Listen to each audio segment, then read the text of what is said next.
guys, good evening. Namaste सबैजनालाई and welcome back to my channel with Sapna Chhetri 1504.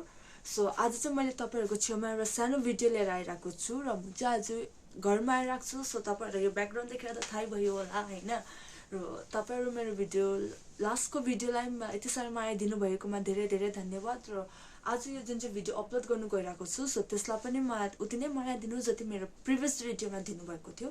So please watch till the end and till then take care. Bye. Guys, अहिले चाहिँ म चाहिँ पत्ता गोभी काट्दैछु हैन. Cabbage chop गर्दैछु स्यान्डविचको लागि.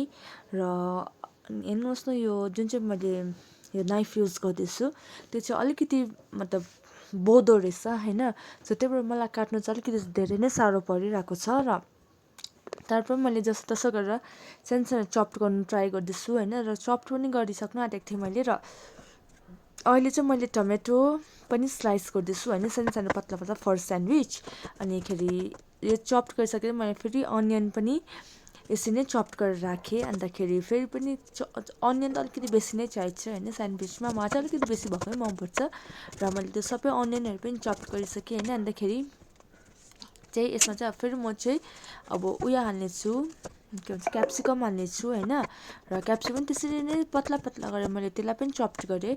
अन्तखेरि सानो स्लाइस गरेँ. र अहिले चाहिँ मैले ब्रेड निकालेर चाहिँ ब्रेडमा चाहिँ मैले मियोनिज हालेँ पहिला. अन्तखेरि त्यसमा जति पनि मैले जे पनि चप्डहरू गरेको छु मैले त्यो सबै हालिरहेको छु. र अन्तखेरि त्यो हालेर चाहिँ पहिला चाहिँ मैले मियोनिजलाई मजाले स्प्रेड गरेँ हैन. त्यहाँदेखि मैले पहिला क्याबेज हालेँ. त्यसको बादमा मैले क्यारोट हालेँ. अन्तखेरि त्यसको बादमा मैले फेरि अलिअलि गरेर अनियन हालेँ. उसको बादमा टमेटो हालेँ. र त्यसको बादमा मैले लास्टमा चाहिँ हालेँ क्याप्सिकम. र त्यसको बादमा मैले माथिबाट हालेँ मोजरेला चिज.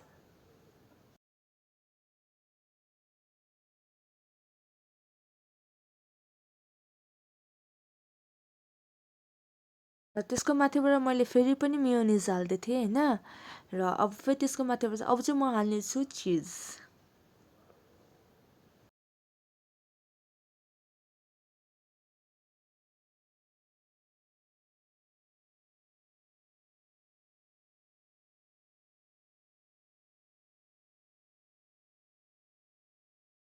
अब मैले चिज हालिसकेर चाहिँ मैले अर्को स्लाइस अफ ब्रेडले चाहिँ मैले त्यसलाई कभर गरेर चाहिँ मैले चाहिँ अब स्यान्डविच मेकरमा हालिरहेको छु स्यान्डविच. अन्तखेरि त्यसमा माथि चाहिँ मलाई चाहिँ घी मनपर्छ सो मैले त्यही भएर घीमा बनाएँ. अरूले चाहिँ बटरमा बनाउँछ.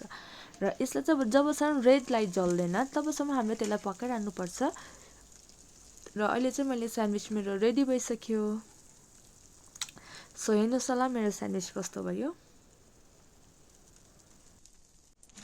गाइस हेर्नुहोस् मेरो स्यान्डविच पनि पाकिसकेको छ हैन. ला तर मैले हाफ गर्नु चाहिँ बिर्सेछु. सो हेर्छु कस्तो भएछ.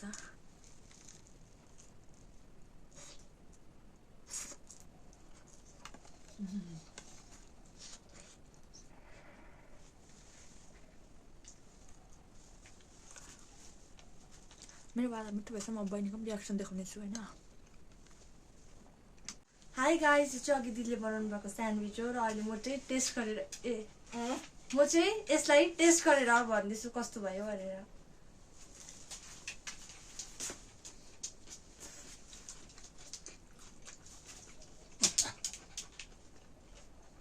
कमेन्ट चाहिँ कस्तो दिनु जस्तो भएको त्यस्तो दिनुपर्छ होइन गाइज. मिठो भएको छ. मिठो छ. चाहिँ के बनाएको छ त्यति नै भन्नुहरू त के भन्नु. Like share and comment please. Thank you for watching our video. Please do like, share and comment. Bye bye.